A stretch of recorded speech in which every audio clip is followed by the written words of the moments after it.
Alors, Monsieur le ministre, je comprends, puis on va tenter de se mettre à la place de vous et du ministère, puis dire, bon, mais on doit couper des sommes, c'est l'austérité et tout ça.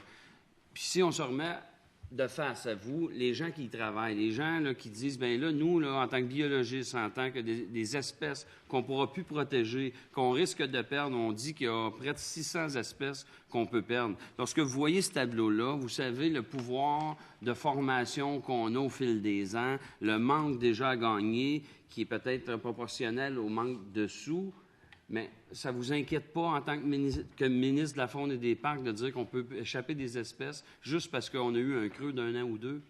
Monsieur le ministre, vous voyez ça? Ben, oui, une trentaine de secondes. c'est sûr, évidemment, quand on travaille sur les trois aspects, donc on peut être préoccupé, mais on ne peut pas rester préoccupé. Il faut poser des gestes. L'an passé, c'est la forêt qui est venue donner un soutien de plus de 6 millions de dollars à la faune pendant qu'on essaie de stabiliser pour redresser le ministère.